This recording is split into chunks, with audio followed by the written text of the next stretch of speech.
selamat datang di Pojok Santai. Sebelum Anda mendengarkan audiobook ini, kami menginformasikan bahwa channel ini adalah review audio dari buku yang ada di Indonesia. Untuk membaca keseluruhan buku ini kami menyarankan membeli buku aslinya di toko buku kesayangan Anda, baik offline maupun online. Keberadaan channel ini dimaksudkan untuk membantu Anda mendapatkan pengetahuan dari buku-buku kesayangan Anda. Jangan lupa untuk subscribe, like, dan komen. Selamat datang di Pojok Santai, channel khusus yang membahas komik dan novel dengan cara asik. Peri malam terhenyak dengan keganjilan yang dialaminya di pantai. Keganjilan apa saja? Yuk langsung saja disimak video kali ini.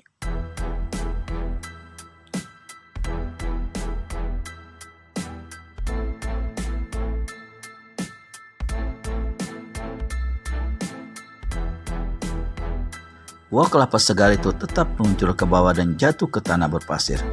Pluk! Peri malam kerutkan dahinya. Aneh, melihat kelapa tak lagi pecah di udara. Segera ia dekati kelapa itu. Saat peri malam mau ambil kelapa itu, tiba-tiba benda tersebut bergerak mengelinding dengan cepat. Gerakan itu diikuti oleh pandangan mata. Ternyata kelapa tersebut berhenti karena terhadang satu kaki yang cepat menginjaknya. Peri malam pandangkan matanya mengikuti kaki itu. Sedikit demi sedikit ia naikkan pandangan mata dan dari betis sampai ke paha, naik ke perut, naik ke dada, dan akhirnya peri malam temukan saut wajah lelaki di sana.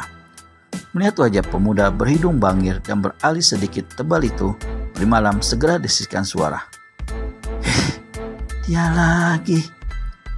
Pemuda berpakaian serba hitam dengan ikat pinggang hitam ukuran besar itu masih sunggingkan senyum yang cukup menawan.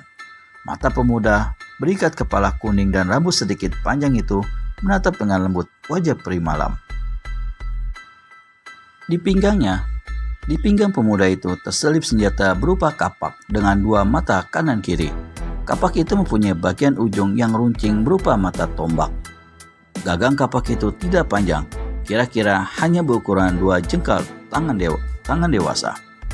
Peri malam kenali kapak itu sebagai pusaka si pemuda yang konon bernama Kapak Kebo Geni.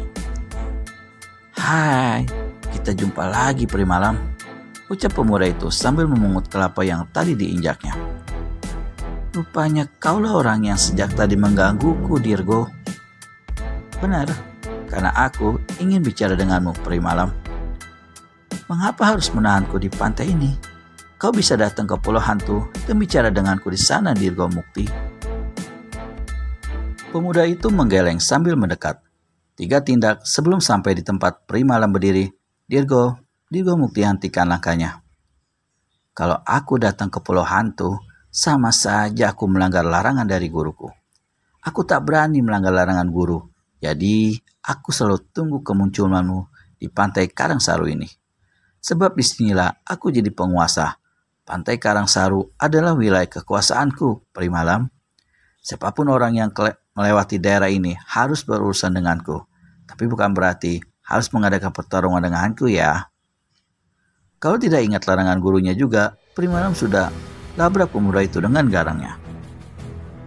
Sayang sekali, Mawar Hitam pernah mewanti-wanti agar peri malam jauhi Dirgo Mukti yang bergelar manusia Sontoloyo itu.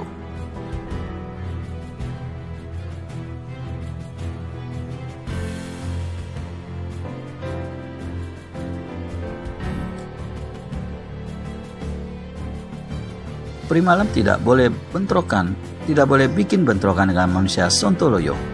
Apa alasan sang guru mengeluarkan larangan itu? Sampai saat terakhir peri malam berangkat, tak pernah ada jawaban yang pasti. Dirgo Mukti masih sunggingkan senyum manis bagai seorang lelaki berwajah besi itu. Buah kelapa hijau yang tetap segar tetap ada di tangannya. Dengan gerakan cepat, Dirgo Mukti tusukkan jari telunjuknya ke permukaan kulit kelapa berserabut tebal itu. Dalam satu sentakan jari menusuk, kelapa itu telah berlubang, bisa dipakai untuk mengeluarkan air dalam kelapa tersebut.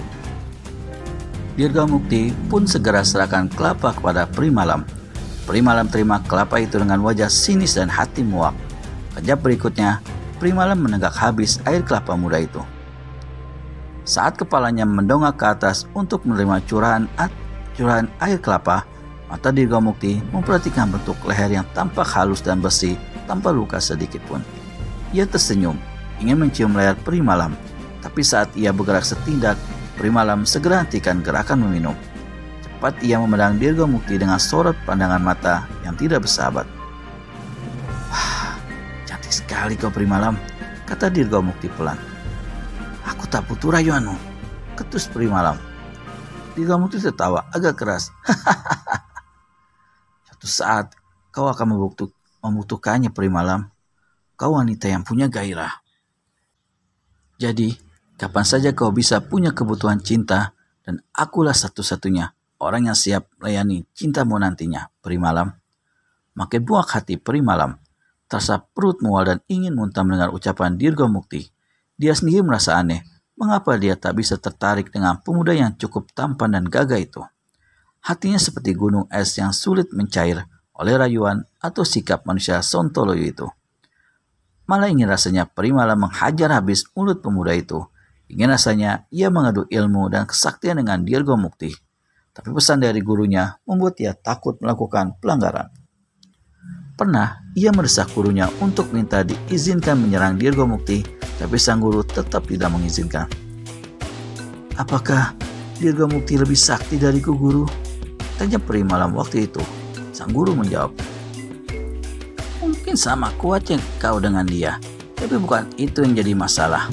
Jika kau berselisih dengan Dirgo, maka dunia akan kembali dilanda gagal besar," kata Mawar Hitam dengan cadel. "Tapi aku muak sekali dengan keusilannya, guru. Aku ingin sekali menghajar mulutnya yang selalu bicara memuakkan." "Jangan. Kalau kamu ketemu dia, hindari saja dia. Jangan sampai kamu terjadi bentrok sama dia." "Izinkan aku mengajarnya satu kali saja, guru. Satu kali saja." "Tidak. Ada saja kalau kau terpaksa harus bentrok sama dia. Tapi sebaiknya jangan. Usahakan jauhi Dirgo dan jangan ada perselisihan sama dia." Geram hati Peri Malam bila ingat larangan itu.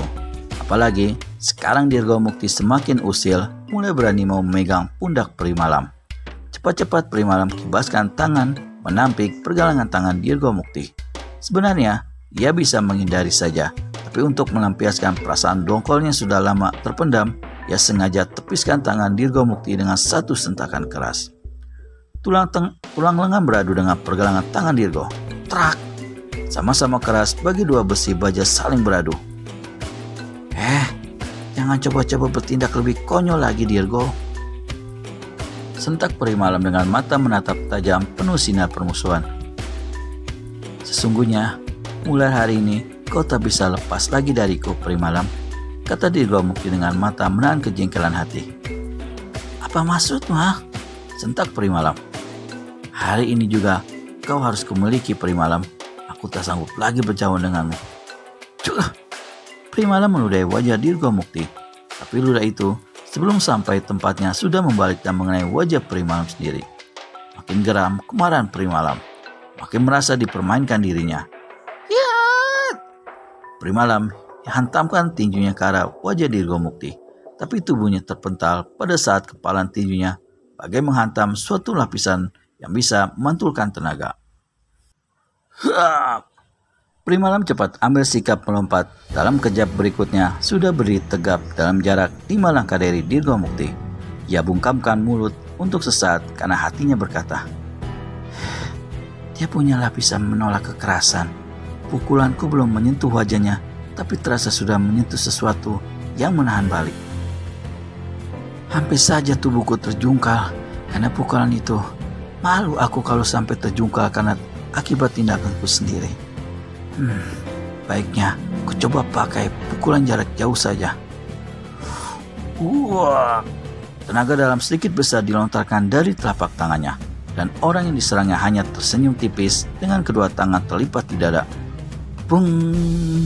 Pukulan tenaga dalam itu membalik arah.